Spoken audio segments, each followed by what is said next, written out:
In my years as an investigator, I've dealt with all sorts of criminals, thugs, goons, and worst of all, plagiarists.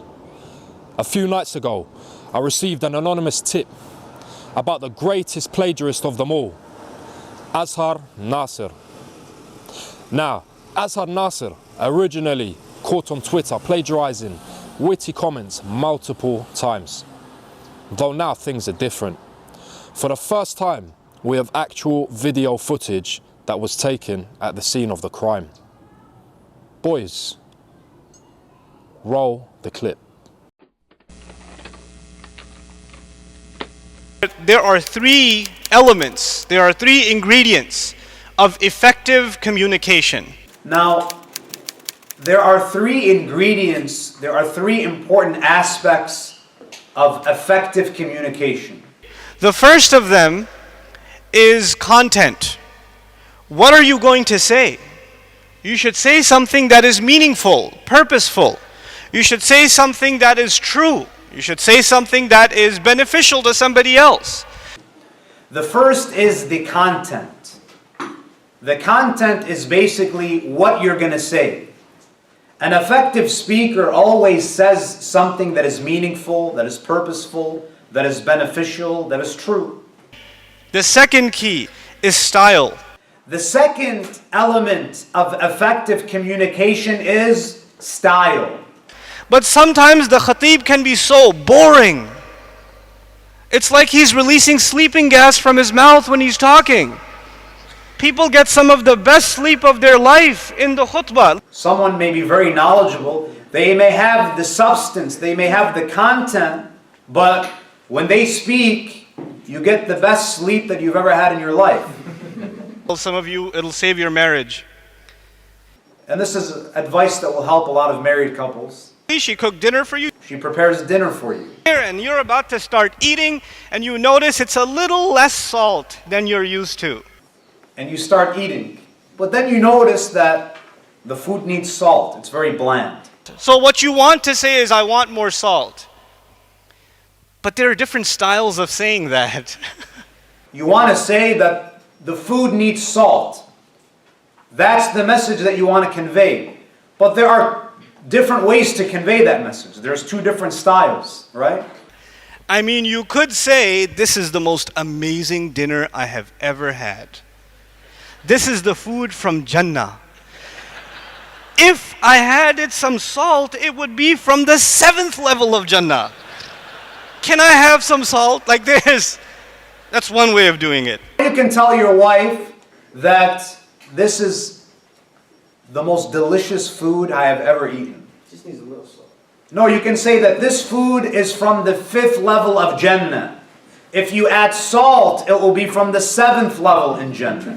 Right? So at the end of the day, you conveyed the same message.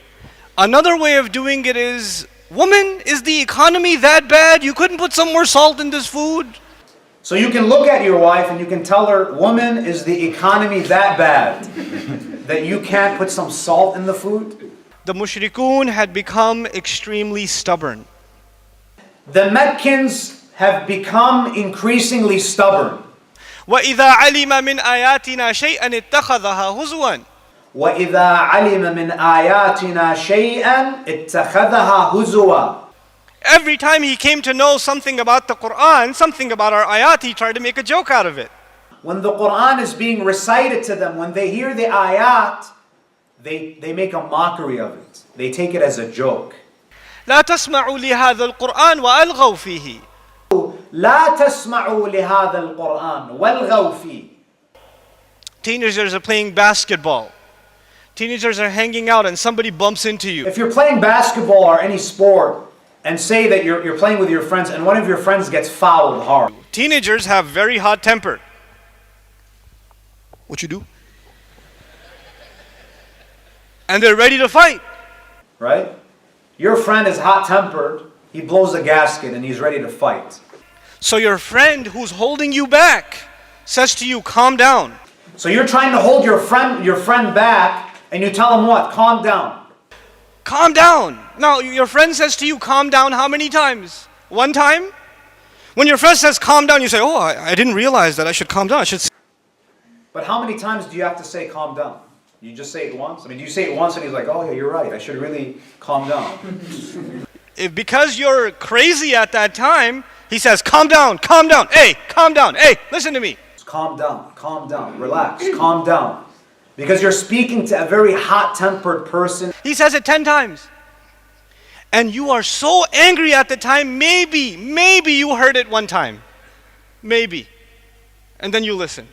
Because at that time you are stubborn. A stubborn person. So you have to say calm down 30, 40 times. So maybe in their state of rage, they can hear you once. So Allah says, فَبِأَيِّ آلَاءِ رَبِّكُمَا تُكَذِّبَانِ فَبِأَيِّ آلَاءِ رَبِّكُمَا تُكَذِّبَانِ فَبِأَيِّ آلَاءِ رَبِّكُمَا تُكَذِّبَانِ. Maybe you will get it one time if it's said that many times. You understand? فَبِأَيِّ آلَاءِ رَبِّكُمَا تُكَذِّبَانِ 31 times. So maybe it will reach their stubborn hearts and minds just once. Surah Ar-Rahman also has 5 subjects. There are 5 main subjects that are covered in Surah Ar-Rahman. Beneficent. Have you ever used beneficent in a conversation with anybody before? Have you ever used the word beneficent in a conversation? Like, thank you, brother, you are so beneficent.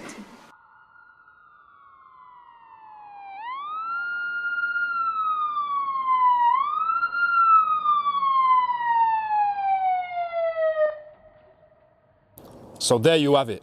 Another plagiarist exposed on the Sunni Defense channel. Subscribe and share, or else you will be next.